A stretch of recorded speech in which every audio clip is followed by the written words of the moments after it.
Untuk mengulas soal pertandingan malam tadi dan pilihan strategi dari Patrick Kluivert serta peluang timnas di putaran keempat, kita perbincangkan dengan pengamat sepak bola Binder Singh yang telah bergabung bersama kami di Kompas Petang. Selamat petang, Bung Binder. Selamat petang, Mas Yasir. Nah, ini kita sama-sama bahagia ya, timnas Indonesia menang, walaupun cuma 1 gol. Tapi kalau dari yang Anda lihat, seperti apa penampilan timnas tadi malam? Memang kita melihat skor akhirnya 1-0 ya. Kemudian gol juga dicetak dari penalti. Mungkin bagi supporter yang tidak memahami pertandingan sepak bola akan menilai, wah menangnya cuma 1-0, golnya cuma penalti. Tapi perlu dilihat juga berjalannya pertandingan selama 90 menit. Karena selama 90 menit itu para pemain dari timnas kita itu yang sebetulnya mengambil inisiatif untuk menyerang. Bisa mendominasi jalannya pertandingan. Bisa juga bermain dengan variasi serangan. Dan bisa juga menciptakan total belasan percobaan ke arah gawang dari China. Jadi memang salah satu kesulitan bagi para pemain timnas kita itu adalah finishing. Jadi pada saat timnas kita itu memang cuma menangnya 1-0, tapi secara permainan ini adalah grafis penampilan yang baik. Jadi lebih baik daripada sebelumnya. Jadi Anda melihat grafisnya meningkat begitu ya, meskipun sebelumnya ini banyak catatan soal bagaimana finishing dari permainan kita yang kurang epik begitu ya. Nah, tapi yang juga menarik nih, ada beberapa pemain yang akhirnya diturunkan oleh Patrick Kluivert seperti Jakob, kemudian juga Egy yang langsung jadi starter nih. Anda melihatnya ini salah satu strategi dari Kluivert?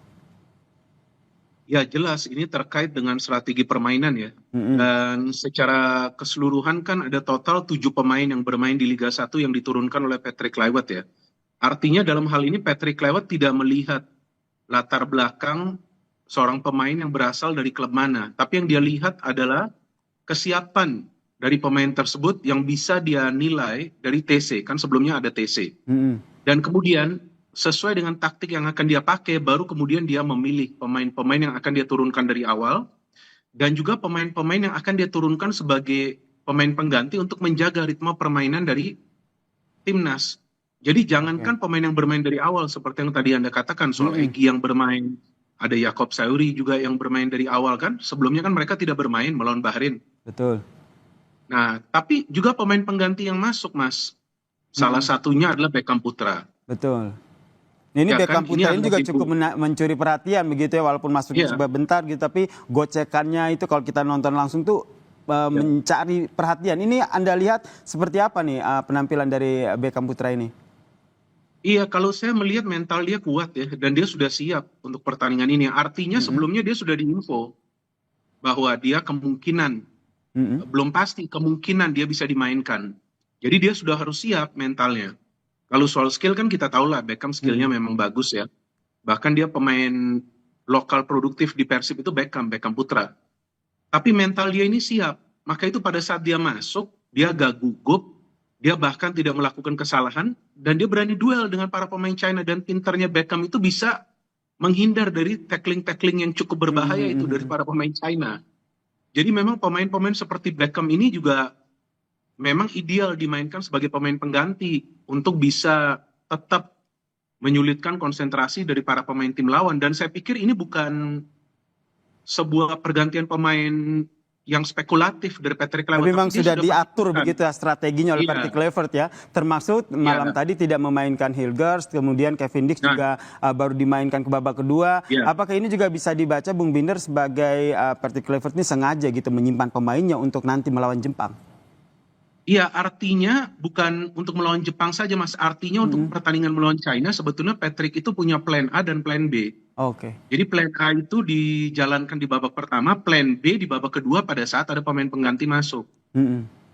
Nah, karena pada saat para pemain pengganti masuk, coba perhatikan, proses membangun serangannya itu lebih cepat daripada pemain-pemain yang bermain dari awal. Cepat sekali itu. Masuknya Kevin Dix sama Beckham itu bisa membuat alur serangan dari timnas itu lebih cepat nyampe ke pertahanan dari China dengan umpan-umpan kombinasi jarak-jarak pendek, Mas. Jadi menurut Anda nanti pada saat melawan Jepang nih Bung Binder, apakah timnas akan bermain ngotot begitu meskipun usai memastikan ini sudah lolos ke putaran keempat? 1000% akan bermain ngotot. Ya 1000%, dan saya yakin Patrick Kluivert juga akan menyiapkan strateginya dengan baik. Karena melawan Jepang, walaupun Jepang memang akan menurunkan lapis kedua, tapi Jepang adalah Jepang. Lapis kedua mereka juga adalah pemain-pemain yang bagus. Oke. Dan kita bermain away. Jadi agar mental para pemain ini terjaga, mereka punya mental yang kompetitif, mereka punya mental kemenangan, ya tetap pasti akan ngotot bermain di Jepang. Apalagi baru menang lawan China kan, dan perlahan-lahan chemistry di antara para pemain kan mulai menyatu. Nah, ini juga tidak hanya Jepang begitu, tapi perjalanan dari timnas Indonesia masih panjang. Ada putaran keempat di sana. Siapa yang harus diwaspadai dan apa yang perlu dibenahi oleh timnas?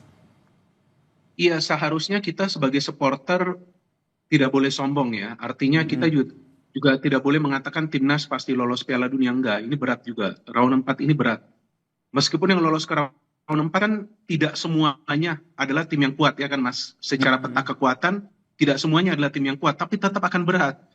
Kenapa akan berat? Karena mainnya itu semuanya di venue di luar negeri kan. Kemungkinan yang menjadi tuan rumah kan Qatar dan Arab Saudi untuk 2 grup ini kan. Kemungkinan katanya sih begitu. Oke, jadi memang persiapannya harus lebih matang ya. Jadi sebagai sebuah persiapan begitu, tidak hanya melawan Jepang, tapi bagaimana melawan di putaran keempat zona Piala Dunia zona Asia ini. Kita nantikan ya seperti apa nanti perjuangan dari timnas Indonesia ini. Terima kasih Bung Binder Singh telah bergabung bersama kami di Kompas Petang. Salam sehat. Ya, terima kasih.